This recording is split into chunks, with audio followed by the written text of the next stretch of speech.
সুপ্রিয় দর্শক, আসসালামু আলাইকুম।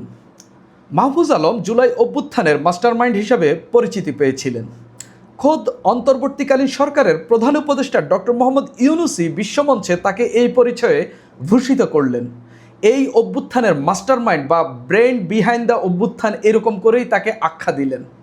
সেই মাহফুজ আলম পরবর্তীতে অন্তর্বর্তীকালীন সরকারের উপদেষ্টাও হয়েছিলেন।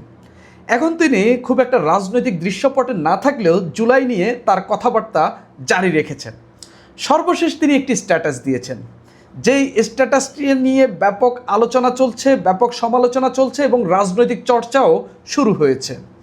তিনি সেই স্ট্যাটাসে লিখেছেন, জুলাইয়ে যারা আন্দোলন করেছেন বা সামনের সারির যারা, তাদেরকে জুলাই কুস্তিগির হিসাবে আখ্যা দিয়েছেন এবং তাদেরকে আগাম অভিনন্দন জানিয়েছেন, তিরস্কার করে বলেছেন মায়ের একটাও মাটিতে পড়বে না। তিনি এমন করে বলেছেন, সেটা যদি আমি সংক্ষেপ করে বলি, যে জুলাইয়ের কুস্তিগিরদের আগাম অভিনন্দন, মায়ের একটাও মাটিতে পড়বে না যদি না নিজস্ব মব না থাকে।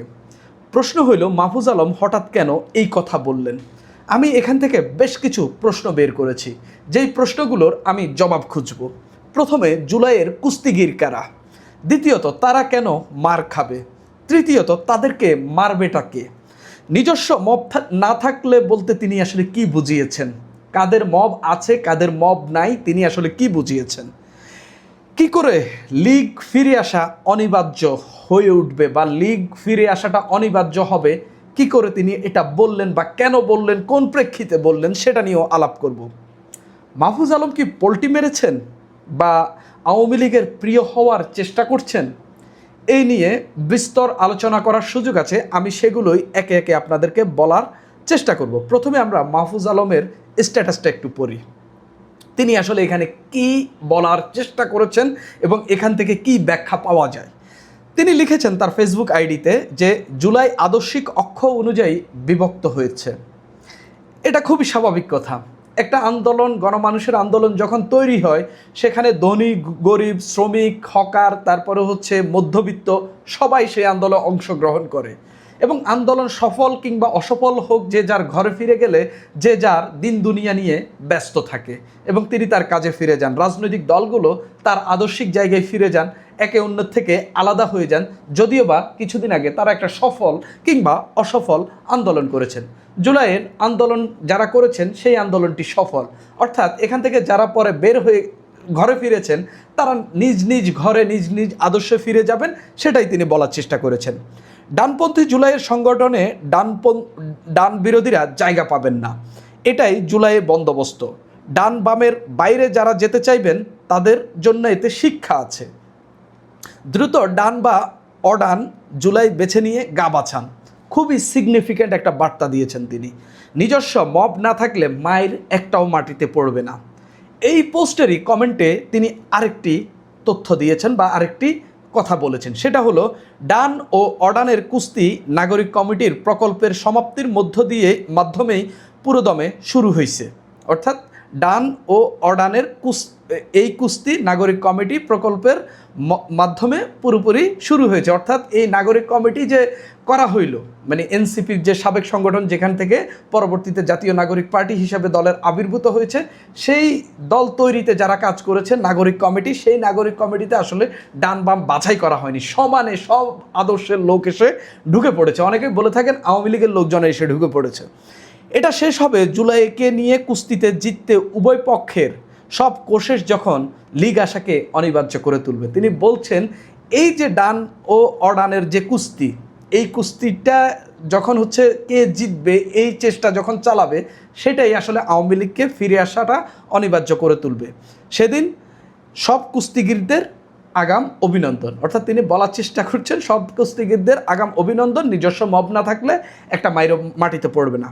এখন আমরা প্রশ্ন তুলব যে হচ্ছে তিনি কুস্তিগির বলতে বা জুলাইয়ের কুস্তিগির কারা? জুলাইয়ের কুস্তিগির এই উত্তর খুঁজতে গেলে, মাহফুজ আলমের স্ট্যাটাস থেকে খুঁজতে গেলে দেখতে হবে তিনি নিজস্ব মব নাই বলতে কাদের বুঝিয়েছেন। এখন দেখেন, আওয়ামী লীগ ফিরে আসুক না ফিরে আসুক, এই রাজনীতিতে বাংলাদেশের প্রেক্ষাপটে টিকে থাকার জন্য বিএনপির এনাফ সাংগঠনিক শক্তি আছে। তারা আওয়ামী লীগ বলেন, জামাত বলেন, বা আওয়ামী লীগ জামাত এক হইলেও তাদের সঙ্গে রাজনৈতিক পলিটিক্যাল মাঠে ফাইট করে টিকে থাকার মতো একটা দল। অর্থাৎ আওয়ামী লীগ ফিরে আসাটা হয়তো তাদের রাজনৈতিকভাবে তাদেরকে এই ভোটগুলো শেয়ার করতে হবে, ক্ষমতা শেয়ার করতে হবে, নানান কিছুর সঙ্গে তাদেরকে ভাগবাটোয়ারা করতে হবে, কিন্তু রাজনৈতিক মাঠে তাদের জন্য এটা খুব একটা দুশ্চিন্তার বিষয় না। জামাত সেই অর্থে বড় দল না হইলেও পলিটিক্যাল মাঠে ভালো প্রভাব রাখতে পারে এবং তারা নিজেরাও মাঠে ভালো ফাইট দিতে পারে, আন্দোলন তৈরি করতে পারে এবং সফল আন্দোলন করতেও পারে। তাহলে কাদের মব নেই? নিঃসন্দেহে জুলাইয়ের অভ্যুত্থানের যারা সামনের সারির নেতা ছিলেন, যারা পরবর্তীতে একটা রাজনৈতিক দল গঠন করেছে সেই এনসিপি, তাদের নিজস্ব পলিটিক্যাল পাওয়ার বা মাঠের শক্তি নেই বললেই চলে, তৃণমূল নেই বললেই চলে। এই জায়গায় যদি আওয়ামী লীগ ফিরে, তারা আসলে সেই ফাইট দিয়ে পেরে উঠবে না। তাদেরকে নিজেদেরকে রক্ষা করতে হইলে আরেকটা বড় শক্তির সঙ্গে তাদের যুক্ত হতে হবে। অর্থাৎ জুলাই কুস্তিগির বলতে তিনি স্পষ্টত যারা এখন জুলাই নিয়ে ভাগবাটোয়ারার রাজনীতি করছেন, যারা এখন জুলাইকে কেন্দ্র করে রাজনীতি করছেন, আপনি বলতে পারেন সবাই জুলাই নিয়ে রাজনীতি করছে, কিন্তু মূল রাজনীতিটা জুলাই নিয়ে করতেছে একটা কে? নিঃসন্দেহে সেটা এনসিপি। স্পষ্টত তিনি জুলাইয়ের কুস্তিগির বলতে এই এনসিপিকেই বুঝিয়েছেন এবং এই এনসিপির নেতাকর্মীরা ইতিমধ্যেই তাদের বক্তব্যের কারণে, তাদের বিভিন্ন কর্মকাণ্ডের কারণে বিএনপির হাতেও ধরাশায়ী হচ্ছে, তিনি সেটাই স্পষ্ট করেছেন। এই জায়গায় যদি আওয়ামী লীগ ফেরে যে আপনারা ইতিমধ্যে বিএনপির শত্রুতে পরিণত হচ্ছেন, জুলাইয়ের কুস্তিগিররা, যদি আওয়ামী লীগ ফিরে আপনাদের অবস্থাটা কী হবে, জাস্ট এইরকম একটা বার্তা দেওয়ার চেষ্টা করেছেন বলে মনে হচ্ছে। তারা কেন মার খাবে? এই যে জুলাইয়ের একক শক্তি হয়ে ওঠার চেষ্টা এবং জুলাইকে নিজেদের করে রাখা, কুক্ষিগত করে রাখা এবং সবসময় দাবি করা জুলাই আমাদের, এবং এই দাবির মধ্য দিয়ে যদি কখনো আওয়ামী লীগ ফিরে আসে, সেই জায়গায় টার্গেটটা কারা হবে সেটা একবার চিন্তা করেন। তাদেরকে মারবেটাকে ইতিমধ্যেই কিছুটা স্পষ্ট হয়েছে যে বিএনপির হাতেও জুলাই আন্দোলন যারা করেছেন তারা মার খাচ্ছে। আপনারা নাসির উদ্দিন পাটোয়ারি, সার্জিস আলমের উপর হামলা দেখেছেন। তাহলে আওয়ামী লীগ যদি এখানে রাজনীতির স্পেসটা পায়, আওয়ামী লীগ যদি মাঠে নামে রাজনীতিটা করতে পারে, বা কখনো যদি আওয়ামী লীগ সেই সুযোগ তৈরি করে, বা বাংলাদেশের সরকার যদি তাদেরকে সেই সুযোগ করে দেয়, তাহলে তাদের টার্গেটটা কে হবে? তাহলে বুঝে নেন এই জুলাইয়ের কুস্তিগিরদেরকে কারা মারবে সেটাও তিনি স্পষ্ট করেছেন। নিজস্ব মব না থাকলে কি বুঝিয়েছেন? নিজস্ব মব বলতে ওই যে আমি যেটা বলেছি, বিএনপি একটি সাংগঠনিকভাবে শক্তিশালী দল এবং তাদের তৃণমূলে প্রচুর নেতাকর্মী রয়েছে এবং অনেকেই বলে থাকেন বিএনপি কর্মী সমর্থক নির্ভর দল এবং বাংলাদেশের আনাচে কানাচে তাদের প্রচুর সমর্থক রয়েছে এবং তারা আওয়ামী লীগের সঙ্গে ভোটের মাঠে ফাইট দিয়ে জয়ী হয়ে আসা রাজনৈতিক দল এবং রাজনৈতিক মাঠেও বিভিন্ন সংঘর্ষে আওয়ামী লীগের সঙ্গে বিভিন্ন আন্দোলন করে, আওয়ামী লীগের বিরুদ্ধে আন্দোলন করে সফল হয়ে আসা রাজনৈতিক দল। সেই দলের নিজস্ব মব বলেন, নিজস্ব সাংগঠনিক শক্তি বলেন, সবই আছে, জামাতেরও আছে, কিন্তু নায়িকাদের এনসিপির। তিনি জাস্ট সেই ইঙ্গিতটাই দিলেন। কি করে আওয়ামী লীগ আসাটা অনিবার্য বললেন?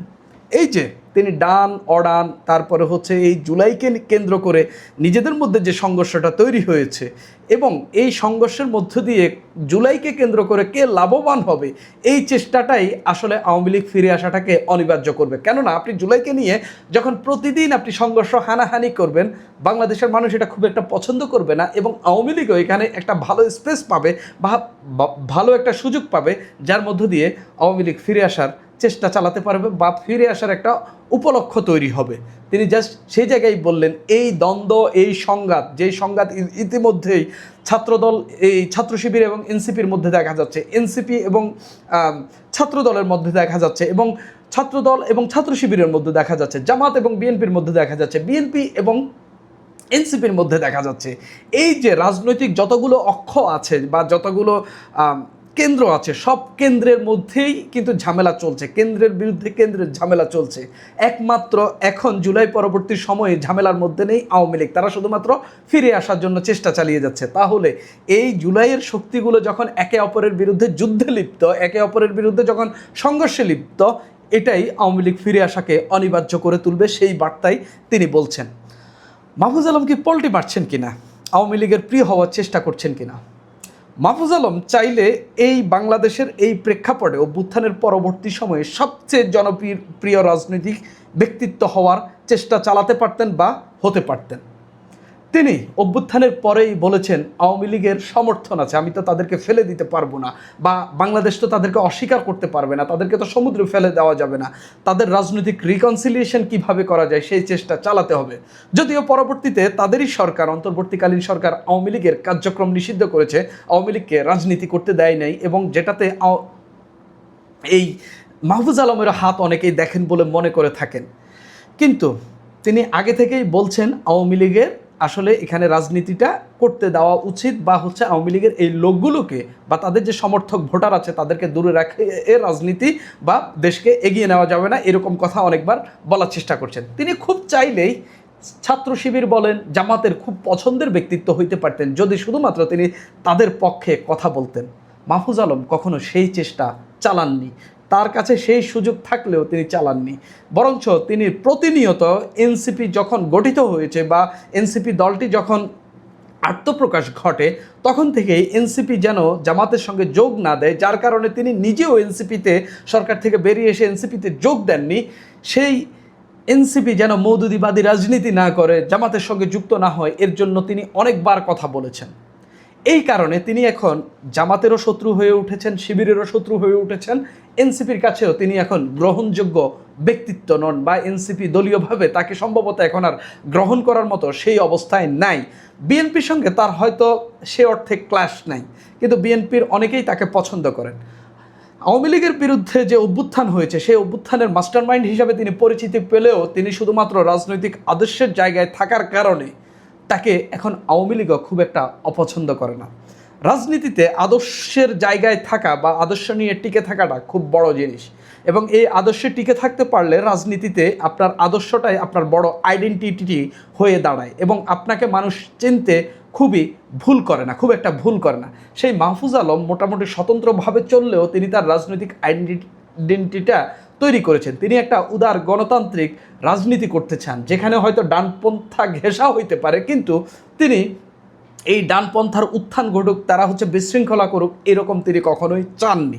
অর্থাৎ মাহফুজ আলম শুধুমাত্র তার আদর্শের জায়গা থেকেই তিনি বড় দুটি রাজনৈতিক শক্তির খুব একটা ঘৃণার পাত্র এখন নন। কিন্তু আপনি যদি দেখেন ডানপন্থী রাজনীতি করা জামাত ইসলামী বা ডানপন্থীদের সঙ্গ দেওয়া এনসিপির মোটামুটি তিনি আর তাদের কাছে সেরকম গ্রহণযোগ্য ব্যক্তি নন, বা তাকে গ্রহণ করার মতো অবস্থায় এখন এই দলগুলো নেই। সেই জায়গা থেকে মাহফুজ আলম আসলে পোল্টি মারেননি, বরঞ্চ তিনি এই জুলাইয়ের একটা যৌক্তিক সমালোচনা করার চেষ্টা করছেন। এই যে বিভাজন, এই যে জুলাইয়ের অক্ষগুলোর মধ্যে যে রাজনীতিক হানাহানি শুরু হয়েছে, যেখান থেকে বড় ধরনের ঝামেলা তৈরি হয়ে আওয়ামী লীগ ফিরে আসার উপলক্ষ তৈরি হবে, তিনি এগুলো নিয়ে বারবার সতর্ক করছেন, এবং তিনি স্পষ্টত বার্তা দিয়েছেন আওয়ামী লীগ ফিরলে এবং আপনি বিএনপির বিরুদ্ধেও যাচ্ছেন, অর্থাৎ বড় দুটি রাজনৈতিক শক্তির বিরুদ্ধে গিয়ে আপনি এই দেশে রাজনীতি করবেন, আবার হচ্ছে এভাবে বুক ফুলিয়ে চলবেন, সেটা সম্ভব হবে না। সেই কারণেই তিনি বলার চেষ্টা করেছেন যে জুলাই কুস্তিগিররা মার খাবেন এবং একটাও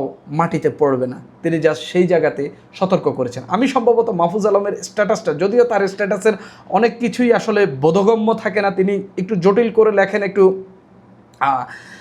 মানে চিন্তক টাইপের মানুষ, তো সেই জায়গা থেকে তবে আমি মনে করি যে তিনি যেটা বলার চেষ্টা করেছেন তার কাছাকাছি হইলেও আমি রিচ করার চেষ্টা করেছি। তবে মাহফুজ আলম যে আশঙ্কা করছেন, এই আশঙ্কাটার পথেই এখন পর্যন্ত এনসিপির নেতারা বা জুলাই নিয়ে যারা অতিরিক্ত রাজনীতি করার চেষ্টা করছেন তারা সেই পথেই রয়েছেন। সুপ্রিয় দর্শক, এখন এই পর্যন্তই।